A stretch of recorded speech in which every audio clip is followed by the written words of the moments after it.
इस प्रकृति की गोद में विराजमान मेरे शंकर का पूरे विश्व में, पूरी दुनिया में सबसे बड़ा शिवलिंग इस मयाली गांव के अंतर्गत छत्तीसगढ़ की धरा पर।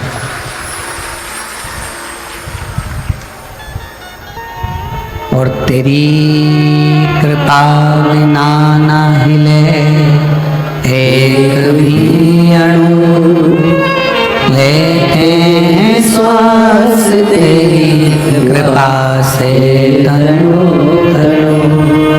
बखान क्या करूं मैं राखों के का, चपटी बबूद में खजाना कुबेर का।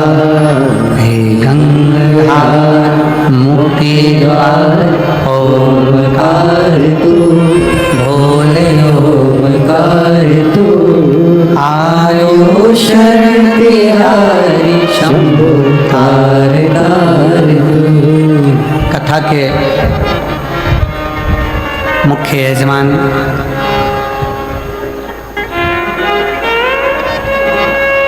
जशपुर छत्तीसगढ़ जिले के सभी सनातन हिंदू समाज जिन्होंने इस कथा का मुख्य यजमान पद ग्रहण किया है, उसके लिए साधुवाद। मैं कथा मंडप में विराजमान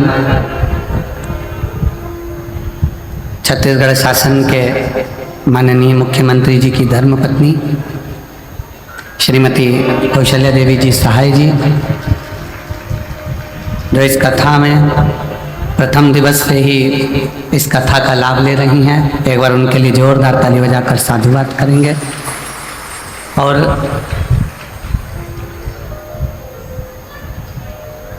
बड़े सहज सरल भाव में श्रीमती कौशल्या देवी जी सहाय, जो छत्तीसगढ़ की ऐसी कोई कथा नहीं जिस कथा में शंकर भगवान की पवित्र कथा में आपकी हाजिरी ना लगती हो। एक बार जोरदार ताली बजाकर उनके लिए साधु बहुत बहुत कथा मंडप में ही विराजमान माननीय छत्तीसगढ़ शासन के मुख्यमंत्री जी श्री विष्णुदेव सहाय जी के सुपुत्र श्री तोषेंद्र देव जी सहाय जी, जो कि लगातार सनातन धर्म को एकजुट करने के लिए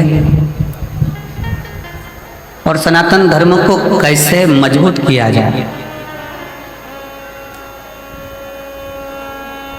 छत्तीसगढ़ शासन का एक उभरता हुआ चेहरा श्री तोषेंद्र जी, जो एक एक नवयुवक को साथ लेकर और सनातन धर्म को कैसे मजबूत किया जाए और सनातन की ध्वजा को कैसे आगे फहराया जाए, उसके लिए कदम से कदम मिलाकर चलते हैं। ऐसे श्री तोषेंद्र देव जी सहाय जी के एक बार जोरदार ताली बजाकर साधु। शिव कृपा से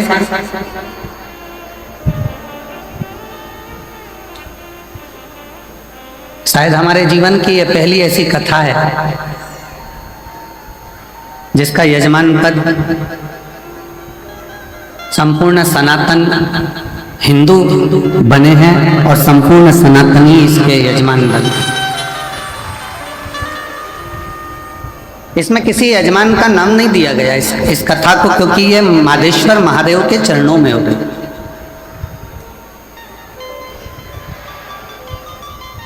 एक बार दोनों हाथ उठाकर हर हर महादेव।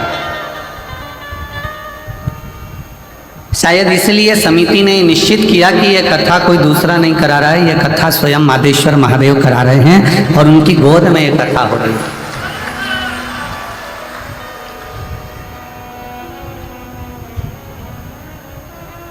जब हम इस क्षेत्र में आए तो कोई ने कहा कि जशपुर में ये बड़ा, जशपुर में वो बड़ा, पर यहाँ आकर मालूम पड़ा कि जो भी बड़ा वो सब महादेव के चरणों में पड़ा। तब ज्ञात हुआ कि यहाँ केवल एक ही बड़ा, वो है देव अधिदेव महा। बाकी के जितने भी हैं वो कह दें कि ये बड़ा हमारे जशपुर में, वो बड़ा, तो समझ लेना सब इतने बड़े महादेव के चरणों में पड़ा। इसके आगे कोई नहीं बड़ा और ना कोई खड़ा, केवल शिव, केवल शिव। और दिल से सुनो कथा। जशपुर वालों, मेरे जशपुर की जीजियों, मेरे जशपुर के जीजाओं, ना जाने कौन सा पुण्य आप लोगों ने करा होगा कि ये कथा आज 21 तारीख को प्रारंभ हो रही है और 27 तारीख जिस दिन प्रदोष है, प्रदोष के दिन मधेश्वर नाथ के चरणों में ये कथा विराम हो रही है। शायद कथा जब ली होगी तो ये भी नहीं देखा होगा कि प्रदोष पड़ रहा है क्या, तिथि कौन सी पड़ रही है, दिन कौन सा पड़ रहा है, पर कहीं ना कहीं मेरा भोलेनाथ, मेरा विश्वनाथ, मेरा मधेश्वरनाथ, मेरा शिव, मेरा शंकर उस आनंद को आपके भीतर विराजमान कर कर इस आयोजन को सफल।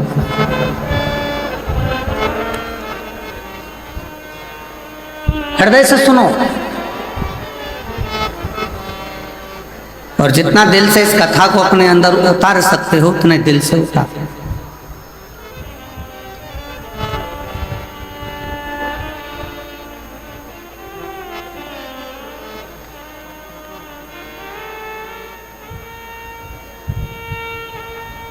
इस वीराने में, इस्माइली गांव छत्तीसगढ़ की इस पवित्र धरा पर जैसे शंकर भगवान एकांत में बैठकर इस पवित्र शिव महापुराण की कथा को विराजमान होकर श्रवण कर रहे हैं, वैसे ही आप और हम इस कथा का लाभ लें।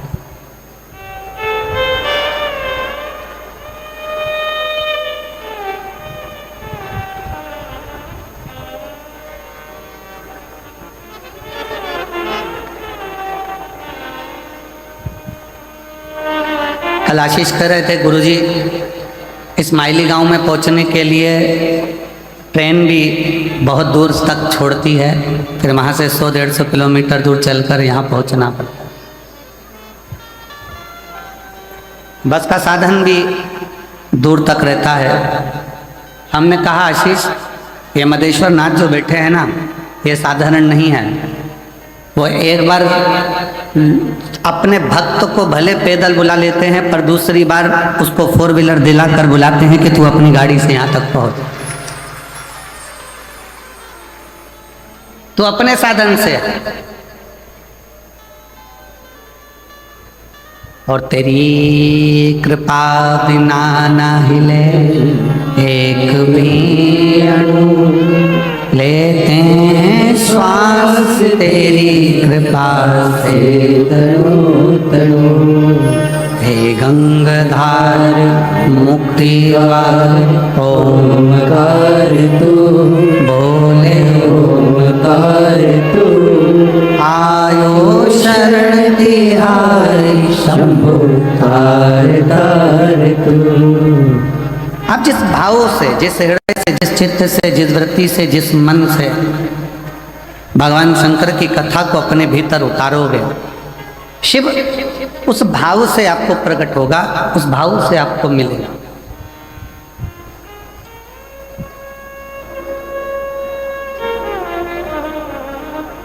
कई लोगों के मन में एक शंका होती है, बड़ा बड़ा भाव उनके अंदर आ जाता है कि गुरुजी,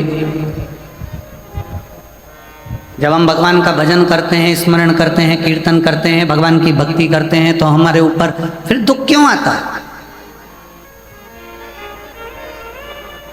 हमको तकलीफ क्यों आती है? हमको कष्ट क्यों आता है? शिव महापुराण की कथा कहती है, अभी आम का सीजन चालू हो गया, केरी आने लगी, आम आने लगा। आम के बगीचे में जाकर देखना, जो नया नया पौधा होता है, नया नया आम का पेड़ होता है ना, उस पेड़ में जो नए नए फूल आते हैं। हमारे इधर मध्य प्रदेश में तो उसको आम के पेड़ के मोर कहते हैं, कि आम के पेड़ में मोर आएगा। अब इधर नहीं मालूम छत्तीसगढ़ में कि उसको क्या कहते हैं, पर हमारे उधर कहते हैं मध्य प्रदेश में कि आम के पेड़ में जब फल आने वाला होता है तो पहले मोर आ जाता है, पहले फूल आ जाता है। पर जब कोई नया आम का पेड़ होता है, पहली बार उसमें अगर फूल आता है, पहली बार अगर उसमें मोर आता है, तो बड़ा सुंदर दिखता है कि कितना सुंदर है, कितना विशाल है, कितना बढ़िया है, इसमें आम आएंगे, बहुत आएंगे, ढेरों आम लगेंगे, और ढेरों आम इसमें लग जाएंगे। पर जो श्रेष्ठ माली होता है ना, आम के पेड़ को जो संभालने वाला होता है, जो श्रेष्ठ माली होता है, जो बगीचे को संभालने वाला माली होता है, वो क्या करता है?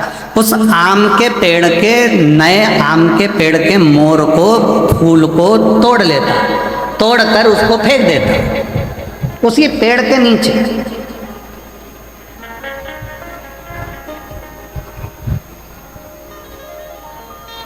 और दुनिया के लोगों को लगा कि इतना बढ़िया आम का पेड़ है, उसमें इतने सारे मोर भी लगे, इतने सारे फूल भी लगे और इतनी सारी केरियां आएंगी, इतने सारे आम लगेंगे, परंतु गजब करा माली ने, बगीचे के माली ने तो तोड़ा फूल को, मोर को और पेड़ के नीचे डाल दिया।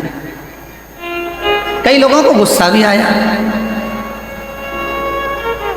कई लोगों को लगा भी सही कि ये क्या करा, बताओ आम का पेड़ में इतने सारे मोर लगे थे, इतने सारे फूल लग रहे थे, उसने तोड़कर सब नीचे पटक दी, उसको कुचल दिया, बेकार कर दिया। पर जो समझदार था, जिसकी चित्तवृत्ति में समझदारी थी, उसने माली को धन्यवाद दिया कि वारे माली तूने अच्छा करा, जो पहली बार नए वृक्ष में जो मोर आए थे, फूल आए थे, उसको तोड़कर तूने कीचड़ में डाल दिया, पेड़ की जड़ में डाल दिया। क्यों? क्योंकि हमारा एग्रीकल्चर कहता है, हमारी प्रकृति कहती है कि नया पेड़ का फूल, आम के बगीचे में लगे नए पेड़ के अगर मोर को, फूल को तोड़कर फेंक दिया जाए तो दूसरी बार जो फूल आते हैं और दूसरी बार जो फल आते हैं वो अपार आते हैं, जिसको गिना भी नहीं जा सकता। इतनी कृपा के साथ में उसमें आम लगना चालू हो जाते हैं, उसमें फूल लगना प्रारंभ हो जाता है।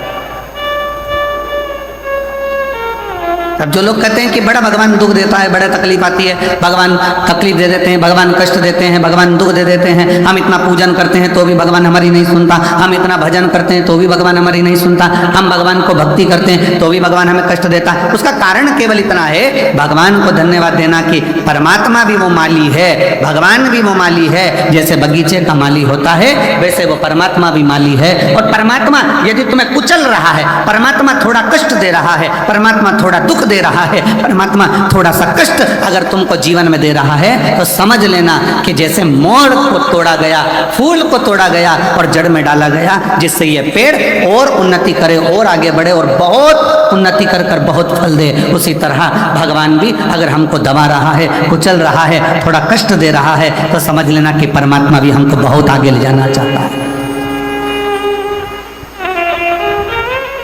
समझ लेना, परमात्मा भी हमको बहुत आगे तक लेकर जाना चाहता है, परमात्मा हमको बहुत दूर तक लेकर जाना चाहता है, परमात्मा हमको बहुत अग्रणता में लेकर जाना चाहता है।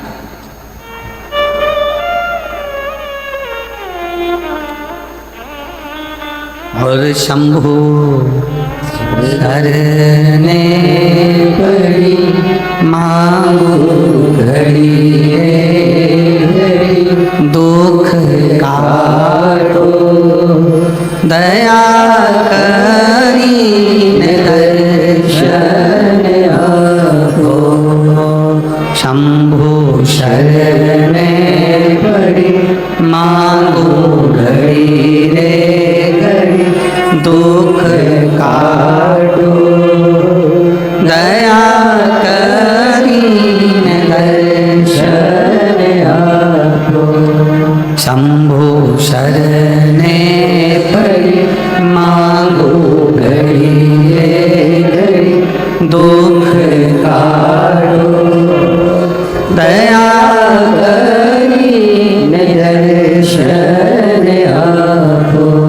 शंभु शरणे पड़ी मांगो घड़ी रे घड़ी दुख काटो दया करी दर्शन आपो। दया करी दर्शन आपो। दया करी दर्शन आपो।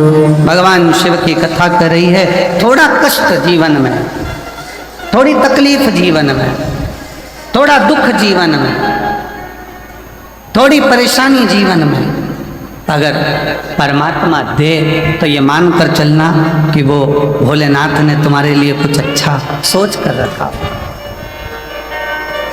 कुछ अच्छा विचार कर कर रखा। कुछ अच्छा सोच लिया होगा, कुछ अच्छा विचार कर लिया होगा, कुछ अच्छा अपने मन में धारण कर कर रखा होगा, जो आज प्राप्त हुआ है। और बहुत बहुत मैं जशपुर के सभी श्रोता भाई बहनों को, इस जशपुर जिले के सभी श्रोताओं को बहुत बहुत साधुवाद देता हूँ कि तुम्हारे पुण्य बड़े प्रबल हुए होंगे, जो यीशु महापुराण की कथा मधेश्वर नाथ के चरणों में जो हो रही है। बहुत बहुत बोल बम का नारा है, आवाज नहीं आई, जरा दमदारी से बोल बम का नारा है, सारी समस्या का हल भगवान शिव ने जो आपको और हमको यहाँ बुलाकर कथा कर इस तत्व ग्रहण करा।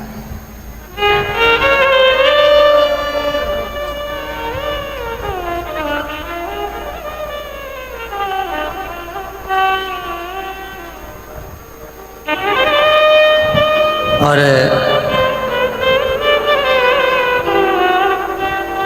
मैं इस समिति को साधुवाद दूं कि वास्तवता है इस कथा की जरूरत। ये जो जमशेदपुर वासी है, जशपुर के छत्तीसगढ़ के जो निवासी हैं, मयाली गांव के जो निवासी हैं, या इस आसपास के क्षेत्र के जो निवासी हैं, वनवासी क्षेत्र के जो निवासी हैं, वो लोग बहुत दूर जाकर कथा को नहीं सुन पाते, बहुत दूर जाकर इस कथा का लाभ नहीं ले पाते। होता है किसी किसी के जीवन में बहुत सारे कष्ट भी होते हैं, परेशानियां होती हैं, धन की व्यवस्था नहीं हो पाती, कोई समस्याएं खड़ी रहती हैं, नहीं पहुंच पाती। पर कम से कम इस कथा के माध्यम से इस मयाली गांव में, जशपुर में, इस कथा के माध्यम से वो श्रोता जो कभी किसी पंडाल में बैठकर कथा नहीं सुन पाए, कम से कम इस पंडाल में बैठकर कथा सुनकर अपने जीवन का आनंद तो पा लेंगे।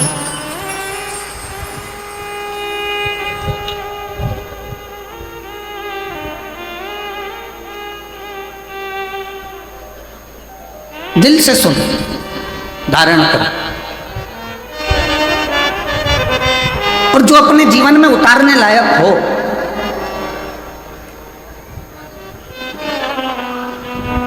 अपने जीवन में जो अच्छा लगे कि इस महापुराण के माध्यम से ये हमारे जीवन के लिए श्रेष्ठ है, वो ले लो, वो ग्रहण कर, वो धारण कर। अब इतना बड़ा बाजार लगा है, आपने देखा होगा जब बाहर से आप लोग यहाँ आ रहे होंगे कथा स्थल पर, तो ग्राउंड के बाहर बहुत बड़ा बाजार लगा है। आप कहीं पर भी घूमोगे तो बाजार लगा है, कोई कंकु बेच रहा, कोई रोली बेच रहा, कोई मोली बेच रहा, कोई कपड़ा बेच रहा, कोई खाने का सामान बेच रहा, कोई सामान, कोई श्री शिवाय नमस्तुभ्यम, कोई मंत्र, कोई किताब, कोई कुछ श्रृंगार का सामान, कोई हार, कोई बिंदी, कोई चूड़ी, सब बेचने में लगे हुए हैं। ढेर बाजार लगा है। पर एक बात बताओ, जशपुर वालों जरा सावधानी से बताना, बाजार तो बहुत बड़ा लगा है, क्या पूरा सामान तुम खरीद लोगे? जम के बोलो जरा, जम के। नहीं, क्या खरीदोगे? जिसकी तुमको जरूरत है। जो जरूरत का सामान है वो आप खरीदो। अब बाजार में घूम रहे हो, ढेरों सारी सामग्री मिल रही है, बहुत सारा सामान मिल रहा है, पर आपने कुछ खरीदा नहीं है। जो आपको जरूरत लगी, जो आपको लगा कि मेरे काम का है, आपने वो खरीदा, वो लिया, बाकी का आप सब छोड़ दिए। और अगर मन करा आपका कि नहीं मैं तो पूरा सामान खरीदूं, तो खरीद कर ले भी गए तो मालूम पड़ा कि वो सारा की सारा कबाड़ा हो गया, वो तो भंगार में चले गया, कबाड़े में चले गया, बेकार हो गया। जो काम का था वो तुमने ग्रहण करा। पूरे 3 घंटे की कथा में 1 बजे से 4 बजे तक जो ये जशपुर में मायाली गांव में जो मधेश्वर नाथ के चरणों में जो कथा हो रही है, इस 3 घंटे की कथा में जो आपको अच्छा लगे, पूरा बाजार भले ना भाई, पर जो आपके जीवन को अच्छा लगे कि मेरे जीवन को अच्छा है और ये मुझे उतारना चाहिए, मेरे जीवन को यह अच्छा कर सकता है, मेरे जीवन को यह श्रेष्ठ बना सकता है, उसको उतारने का प्रयास करो। जैसे बाजार में बहुत सारा सामान है पर लिया वही जाता है जो हमारे काम का होता है, उसी तरह कथा में बैठकर जो आपकी जिंदगी को सार्थक बना सके, जो आपके जीवन को श्रेष्ठ बना सके, उसको ग्रहण करने का प्रयास करो। और किया।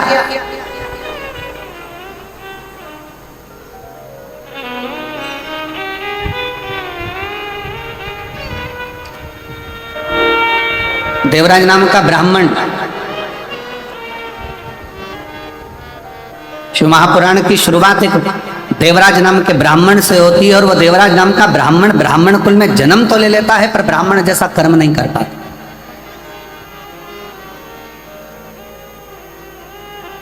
ऐसे संसार में न जाने कितने लोग हैं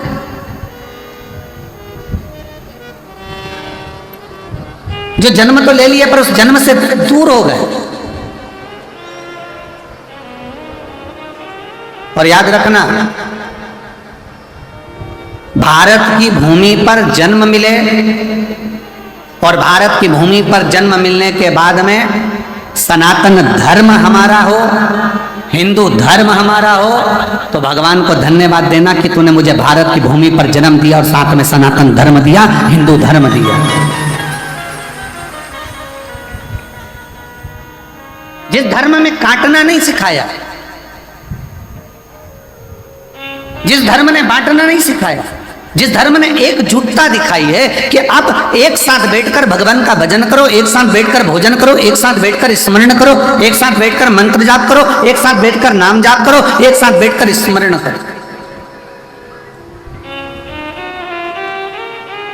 और उसका सबसे बड़ा प्रमाण सनातन धर्म ने इस 2025 में दिखाया, कुंभ का मेला, महाकुंभ, जिसमें करोड़ों करोड़ों 70 करोड़ के करीब में भक्त पहुंचे और एकजुट होकर मां त्रिवेणी के संगम पर स्नान करना, भगवान का मंत्र जाप करना, एकजुट होकर भगवत स्मरण में डूबना। ये सनातनी ने अपनी एकता को जागृत कर संपूर्ण विश्व में दिखा दिया कि सनातन धर्म क्या।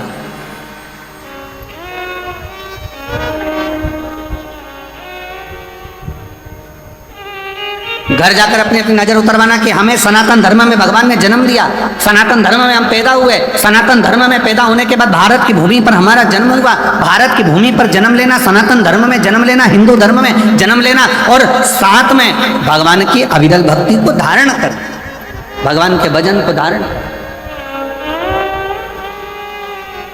ऐसे कई है। शिव महापुराण में संवाद आता है देवराज नाम के ब्राह्मण का कि ब्राह्मण कुल में जन्म लेने के बाद भी वो ब्राह्मण नहीं बन पाए।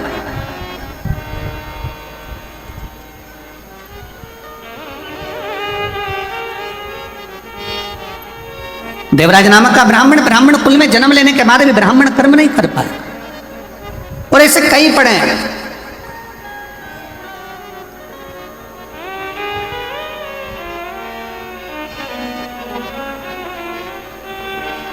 अरे तेरा ही दिया मैंने खाया पिया है, तेरा शुक्रिया है, तेरा शुक्रिया है। मुझे भोले बाबा ने बहुत दे दिया है, तेरा शुक्रिया है, तेरा शुक्रिया है। ये जायदाद दी है, औलाद दी है, ये जायदाद दी है, औलाद दी है। मुसीबत में हर वक्त इमदाद दी है, मुसीबत में हर वक्त इमदाद दी है। तेरा ही दिया मैंने खाया पिया है, तेरा शुक्रिया है, तेरा शुक्रिया है। मुझे भोले बाबा ने बहुत दे दिया है, तेरा शुक्रिया है, तेरा शुक्रिया है। अगर बहुत अच्छे कुल में जन्म मिल जाए, मानव का शरीर मिल जाए और मानव के शरीर के साथ में ये भगवान से प्रार्थना करना कि पूर्ण शरीर। कई संसार में ऐसे भी जन्म हैं, किसी को भगवान ने एक नेत्र नहीं दिए, किसी को आंखों की रोशनी नहीं दी, कोई ऐसा जन्मा जिसको श्रवण शक्ति नहीं दी, कोई ऐसा जन्मा कि जिसको भगवान ने वाणी नहीं दी, कोई कोई ऐसा जन्मा जिसको भगवान ने चरण नहीं दिया, कोई ऐसा जन्मा जिसको भगवान ने हाथ नहीं दिया, कोई ऐसा जन्मा जिसको भगवान ने बुद्धि नहीं दी, कोई ऐसा जन्मा जिसको भगवान ने विवेक नहीं दिया। पर भगवान ने अगर तुम्हारा शरीर पूरा दिया है, पाँव दिए, हाथ दिए, नेत्र दिए, श्रवण दिया, वाणी दी, सोचने समझने की बुद्धि दी, तो भगवान को धन्यवाद देना कि तेरी कृपा बड़ी हम पर है जो तूने हमें पूर्ण शरीर दिया। ये तेरी कृपा से मिला।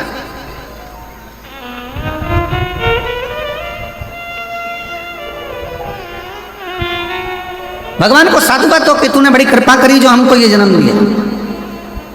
और आज मैं इस व्यासपीठ से आज हम कहेंगे एक बात को कि मयाली गांव वालों को ये बोलना चाहिए, भगवान को तुमने बड़ी कृपा करी जो मयाली गांव में जन्म दिया, जो महामधेश्वर नाथ विराजमान है।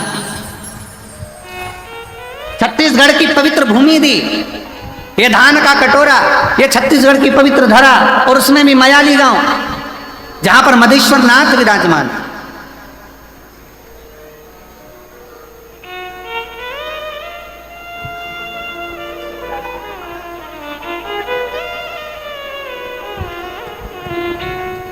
ये तेरी कृपा से मिला है, तेरी दया से मिला, तेरी करुणा से मिला। और उसमें भी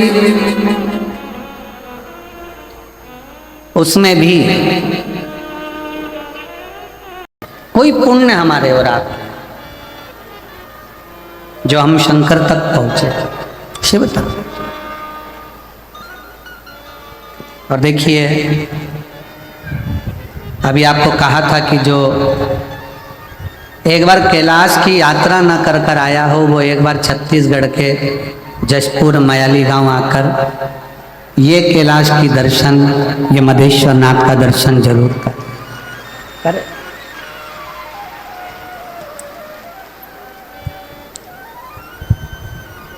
पूरे 7 दिन में,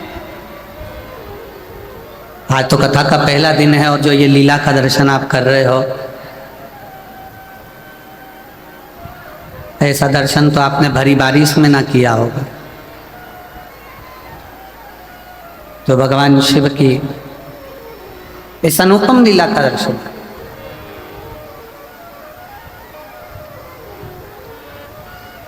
देवराज नाम का ब्राह्मण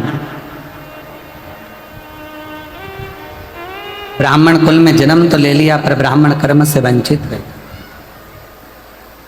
भगवान से प्रार्थना करना कि अगर हमें जन्म दिया है सनातन धर्म में, हिंदू धर्म में, तो हम वो सनातन धर्म, हिंदू धर्म में प्रयास करें कि अपने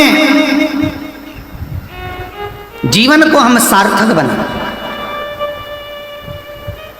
भटके ना, गलत मार्ग पर ना जाए, गलत विचारों में ना जाए, गलत दृष्टि में ना जाए, गलत भावों में ना जाए।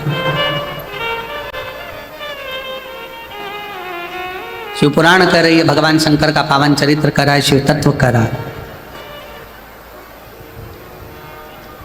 देवराज नामक का ब्राह्मण कुल में जन्म तो ले लिया, पर ब्राह्मण कर्म से वंचित हो गया। और फिर निवेदन है, अगर पत्नी, बच्चा, परिवार की बात रहे ना, तो मेरा शंकर निभा सकता, मेरा शिव निभा सकता। भगवान साथ कब छोड़ता है?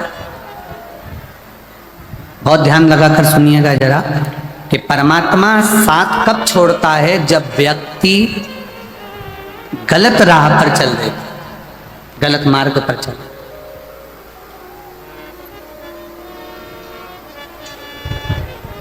जब वो गलत मार्ग की ओर बढ़ता है, परमात्मा साथ छोड़।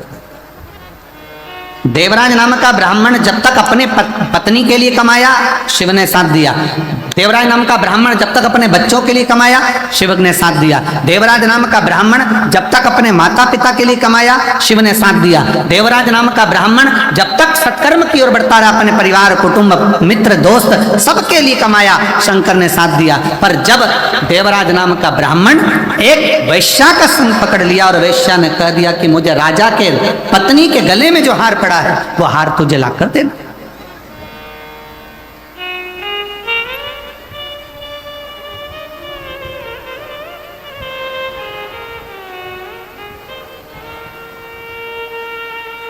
एक गलत स्त्री का संग। और हमने पहले भी कथा में कहा है, ध्यान लगाकर सुनिएंगे तो स्मरण में रहेगा, पराया धन और पराई स्त्री, पराया धन और पराई स्त्री एक दिन व्यक्ति को बर्बाद कर दे।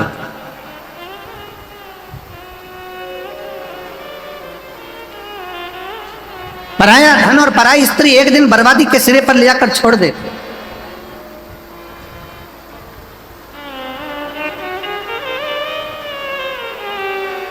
थोड़ा स्मरण में रखे, आपको स्मरण में रहिए। करोड़ों का किसी का धन पड़ा हो ना, किसी का वैभव पड़ा हो, करोड़ों की दौलत पड़ी हो ना, वो किसी काम की नहीं है। अगर आपकी है तो आप स्वीकार करिए।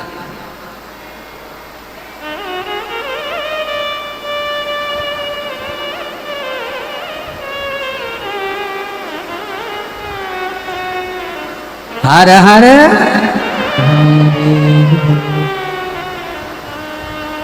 पराया धन और पराई स्त्री अगर स्पर्श मात्र भी हो जाए तो व्यक्ति को बर्बाद करा।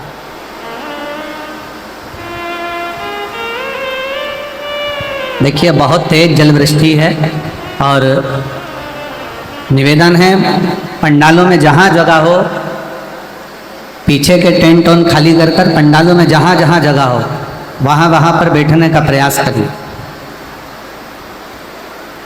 पंडालों के अंदर जहां जहां जगह हो वहां बैठने का प्रयास करिए। पानी बहुत तेज है। और शंभु शरणे पड़ी मांगो घड़ी रे घड़ी, दुख काटो दया करी दर्शन आपो। शंभु शरण पड़ी मांगो घड़ी रे घड़ी, दुख काटो दया करी दर्शन आपो। शंभु शरण पड़ी मांगो घड़ी रे घड़ी, दुख काटो दया करी दर्शन आपो। शंभु शरणे पड़ी मांगो घड़ी रे घड़ी, दुख काटो दया करी दर्शन आपो। दया करी दर्शन आपो। शिव कथा कर रही है, भगवान शंकर का चरित्र कर रहा है, शिव महापुराण कथा वर्णन कर रही है। पर धन और पर नारी,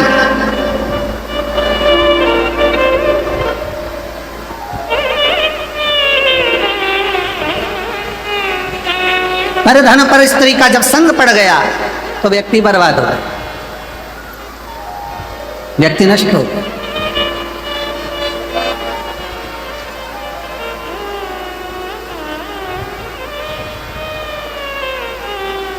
और देवराज के साथ में यही हुआ। घर में सुंदर नारी है, घर में सुंदर बच्चे हैं, घर में बुजुर्ग माता पिता हैं, पूरा घर अच्छे से चल रहा था, कोई चीज की जरूरत देवराज को नहीं पड़ती।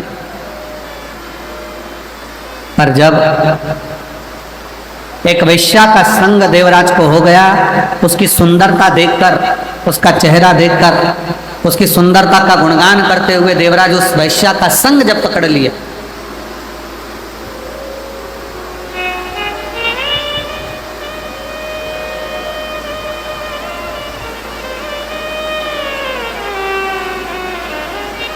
फिर निवेदन है, जो लोग छोटे पंडालों में हैं उनसे निवेदन है बड़े पंडालों में आ जाए। पानी बहुत तेज है और जहाँ जहाँ जगह मिलती जाए वहाँ आप लोग आनंद से विराजमान हो, बैठें, क्योंकि जलवृष्टि बहुत तेज है, उसका स्मरण आप लोग रखें। पानी बहुत तेज है, उसका ध्यान रखें, और अंधेरा भी बहुत है, उसका भी स्मरण रहे।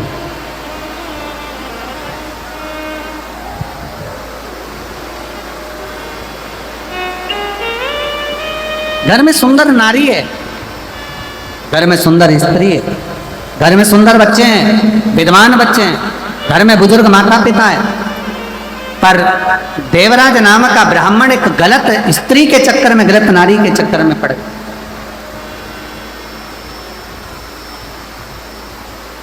और जब देवराज गलत स्त्री के चक्कर में पड़ा तो उस स्त्री ने कह दिया कि मुझे गले में पहनने के लिए रानी के गले में जो हार पड़ा हुआ है, रानी के गले में जो हार डला हुआ है, रानी के गले में जो हार पड़ा है वो हार मुझे ला कर दो, मुझे वो हार चाहिए।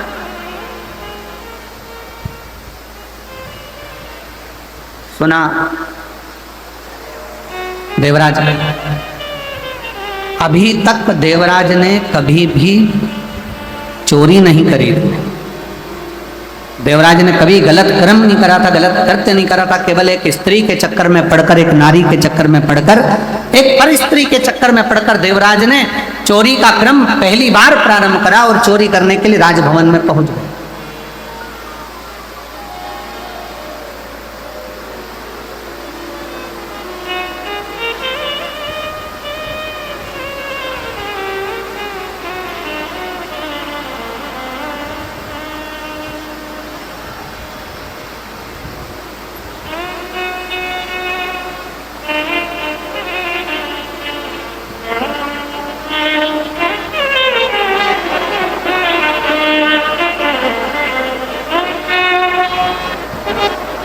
कल हम जब मयाली गांव के लिए रायपुर से चले थे, मैं दीदी को कहूँगा कि जब मयाली गांव से चले तो वहाँ रायपुर में पहुँचने से पहले हमने सूचना करी कि हम जब मयाली पहुँचे तो बाबा को, मदेश्वर नाथ जी को थोड़ा गंगा जल चढ़ाना है। पर मदेश्वर नाथ जी पर गंगा जल नहीं चढ़ पाया क्योंकि वो जो हेलीकॉप्टर से चढ़ना था वो व्यवस्था उस हिसाब से पूर्ण नहीं हो पा रही थी। अब हमारे साथ में माननीय स्वास्थ्य मंत्री जी थे दीदी, तो वो स्वास्थ्य मंत्री जी बोले गुरुजी गंगा जल तो साथ में है पर शंकर जी को चढ़ नहीं पा रहा। तो हमने उनसे कहा कि अब बाबा को गंगा जल कल कथा के समय पर ही चढ़ जाएगा।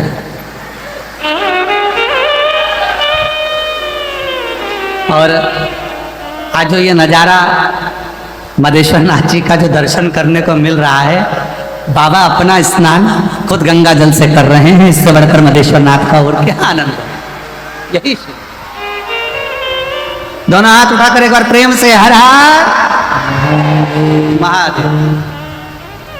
और वो गंगा जल का जो घड़ा है दीदी, वो घड़ा आज भी हम ठहरे हुए हैं नांदेकर जी के यहाँ, ऐसा कुछ नाम है उनका, उनके ठहरे तो वहाँ गंगा जल का घड़ा आज भी रखा हुआ है। अभी आगे शिव शिव है।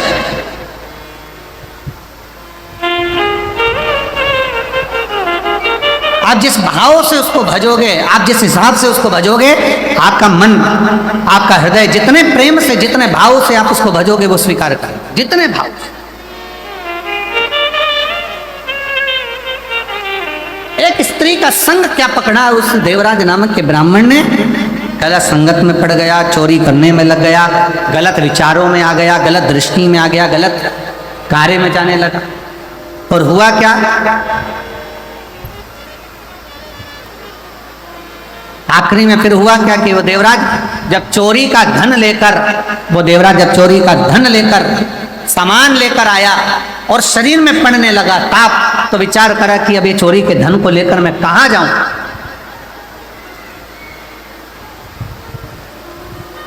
किस जगह पर जाना था, वैश्या के घर। चोरी का धन लेकर पहुंच गया भगवान शंकर के शिवालय में, शंकर के मंदिर।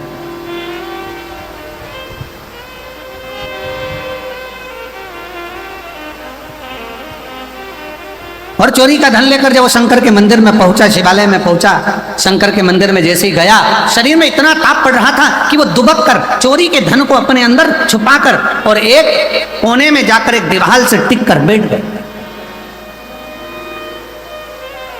अब देवराज को यह नहीं मालूम कि वो चोरी का जो धन लेकर चला है, वो चोरी का जो धन लेकर पहुंचा है, उसको तो लग रहा था कि कोई साधारण स्थान होगा। ब्राह्मण कुल में जन्म लेकर वो कभी तो मंदिर नहीं गया था, ब्राह्मण कुल में जन्म लेकर कभी वो शिवालय नहीं गया था, ब्राह्मण कुल में जन्म लेने के बाद कभी उसने भगवान का नाम उच्चारण नहीं करा था।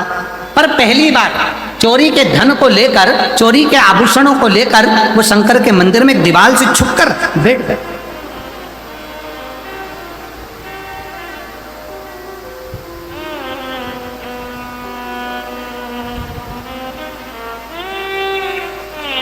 और वहीं शिव मंदिर में भगवान शंकर की उस पवित्र धरा पर, उस शिवालय में कोई एक ब्राह्मण, कोई एक संत, कोई एक साधु, कोई एक सन्यासी, कोई तपस्वी, कोई साधक, कोई उपासक शिव महापुराण की कथा का वाचन कर रहा था और बीच बीच में दोनों हाथ उठाकर कह रहा था हर हर महादेव। और जैसे ही वो हर हर महादेव कहता, देवराज को बड़ा चिढ़ छूटता, बड़ा गुस्सा आता कि मेरे शरीर में ताप पड़ रहा है, मुझे बुखार आ रहा है, मेरा शरीर गर्म हो रहा है, मुझे ठंड लग रही है और ये बार बार चिल्ला रहा है हर हर महादेव। देवराज को क्रोध आ गया। शिव कथा कहती है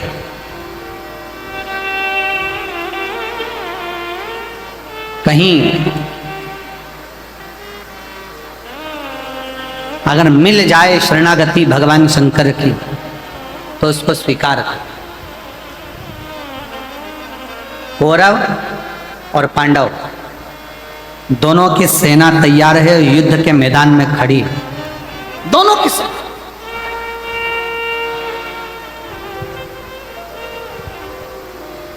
कौरवों की सेना भी खड़ी और पांडवों की सेना भी खड़ी, दोनों मैदान में।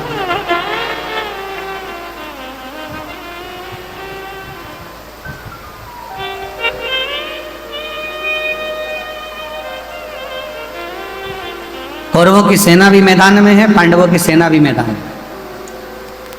भगवान कृष्ण ने अर्जुन से कहा, अर्जुन एक बात सुनो, ये युद्ध जो प्रारंभ होने वाला है, इस युद्ध के प्रारंभ में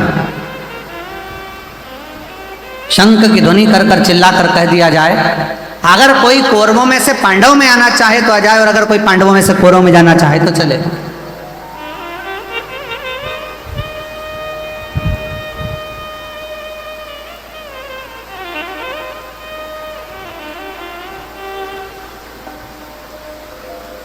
मान लो यदि कोई कौरवों में से पांडवों में आना चाहे तो वो आ सकता,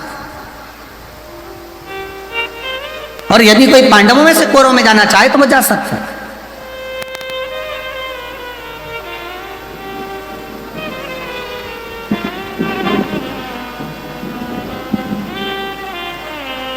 अर्जुन ने शंख का नाद करा, शंख की ध्वनि करी और शंख का नाद कर कर अर्जुन ने चिल्लाकर कह दिया, यदि कोई कौरवों में से पांडवों में आना चाहे तो वो आए और यदि कोई पांडवों में से कौरवों में जाना चाहे तो वो जाए।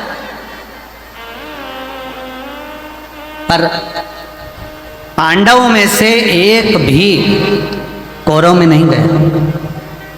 पर हमारा शास्त्र कहता है, महाभारत का चरित्र कहता है, महाभारत के पवित्र चरित्र में वर्णन आता है, केवल एक था कौरव का चौथे नंबर का भाई, जिसका नाम था विकर्ण। कौरव का चौथे नंबर का भाई था विकर्ण, जो अपने रथ को लेकर आगे आया, अपने रथ को आगे बढ़ाया।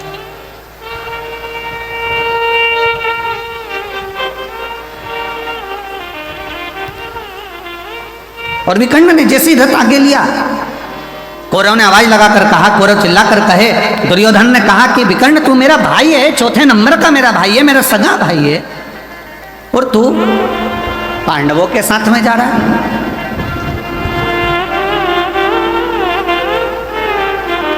तू मेरा सगा भाई होकर पांडवों की सेना में जा रहा है। विकर्ण मुस्कुराया, थोड़ा रथ और आगे बढ़ाया, फिर दुर्योधन ने कहा, दुशासन ने आवाज लगाकर कहा, विकर्ण तू हमारा भाई होकर, सगा भाई होकर, और तू पांडवों की सेना में जा रहा है। आखिरी में विकर्ण से रहा नहीं गया और विकर्ण ने कहा, भैया दुर्योधन, भैया दुशासन, सुनो, मैं पांडवों की सेना में नहीं जा रहा हूं,